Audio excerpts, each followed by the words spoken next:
Hey y'all, it's Michael. It's VEDA day 18 and today I'm here to do my top 6 books of Q1 2016. These top books, the other books I'll have to read this year will have to top it because there are some incredible books on this list. So let's just get started. Number 6 is My Brilliant Friend by Elena Ferrante. This book takes place in Italy. It's about Elena and her friend Lila. Either way. This book is essentially with their childhood. This is actually a series in case you're wondering. It's the Neapolitan series. I was pleasantly surprised how much I enjoyed this because it really has to attribute to the way that it's written. Almost as if like it's impulsively readable. Like I could not stop reading it and I just wanted to find out what happens. I'm really excited to read the rest of the series. I actually bought all of them. I'll get around to them eventually, I'm hoping. Great story. Oh, did he narrate that too? Alright, yeah, I did not know, but number 5 is More Happy Than Not by Adam Silvera, narrated by Raimondi Ocampo. This is a YA LGBT. It's about Aaron, who, when his girlfriend goes away for camp, he meets his new friend Thomas and he starts developing feelings for him. I just really enjoyed this because it told a story, and the way that it told it, I just was so into these characters, especially Aaron. I also love the dialect of this. They spoke in a way that I feel like teenagers really speak. It felt authentic. Really enjoyed the twists and turns that the story takes. I was genuinely surprised how the narrative goes. I just really enjoyed it. I'm really excited to see what other books he's going to write because wow, this one, I was like... Number 4 is Daughter by Asha Bendeli. Oh, this book was so good. First off, this book is written beautifully. Oh my gosh. She's telling the story and then she would switch into this form of like poetry, but it does it so seemingly, and it felt like it just flowed so well. The writing, you guys, the writing. This book is about Aya. Well, it's actually not. Okay, but this book is about Miriam, whose daughter is Aya. Yeah, and something happens with Aya, and so Miriam is basically her flashing back and seeing how her choices and what happens in her childhood leads to this event with Aya. I was all for this. I was recommended by this book by Didi from Brown Gold Reading, so thank you Didi for this recommendation because I really enjoyed this novel. The way that the story unfolds is really interesting because it felt like it started in the back and kept telling you what happened with Miriam. It covers this theme about relationships, especially mother and daughter relationships, and how that is really important, especially for Miriam with her daughter, hence the name of the book. And I'm not gonna lie, the ending to this, I was like, go. I said do it. I mean, I'm not gonna stop you. Her writing, again, the writing. I wish more people knew about her because her other novel, I have it downloaded on my phone. Excited to read that one too, so. Number 3 is this huge chunker of a book. This is Roots by Alex Haley. I listened to it on audiobook by Avery Brooks. I started this a while back and I got halfway through it, as you can tell with the tabs. This is one of those books that I have always wanted to finish because I always stop at the part with Kizzy. I was pleasantly surprised on how the story gets unfolded. But it basically starts out with Kunta Kinte and how his life from his tribe in Africa and how he gets stolen to be a slave leads up to Alex Haley.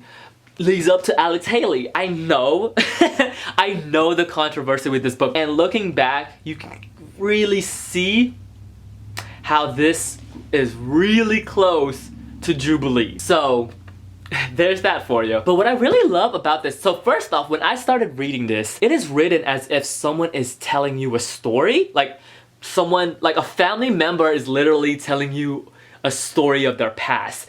And at first I was like, okay, but then as you go along and get through the novel, that's really important. Stories are passed down from generations to generations.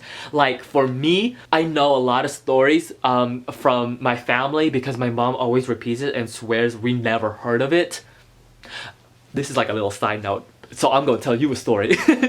But she always talks about whenever we go to the Philippines, right? There's this bridge that we have to cross, right? To get to my mom's hometown. And every time we pass by it, she always talks about how when she was a kid, that this bridge wasn't there, and how every morning as she was going to school, she had to ride this boat. And it wasn't a boat, it was like one of those they formed a whole bunch of bamboos together, and how they had to ride this bamboo boat and go across the river every single day to and from school. She always tells that story every time. I swear, like, it's literally the same story too. I'm like, Mom, we heard it. Yeah, this book is really about that and finding out your roots. It's really funny because words have meanings and titles of books can really tell you a lot without the synopsis in the back. I'm really intrigued to see the new adaptation, but we'll see how that one goes. So there's that. And speaking of Pulitzer Prize, this won the Pulitzer, but Hamilton won the Pulitzer today. Number 2 is A Brief History of 7 Killings by Marlon James. I already did a whole video on this, so if you want to see how much I love it, just check out that video because I literally just gush about it the whole time. Now this novel in number 1, I was going back and forth on which one I loved more, which one I was like, which one should be my number 1? And in the end, I chose this to be number 2. I just really love it. I love the writing. It's the writing. It really is the writing. The writing on here is just so well done, and I love the dialect. I love the character development, the way the story is weaved, and at the end you get this really intricate web of stories jumbling together and connecting. Yes! Alright! My favorite book, Q1 2016 that I read.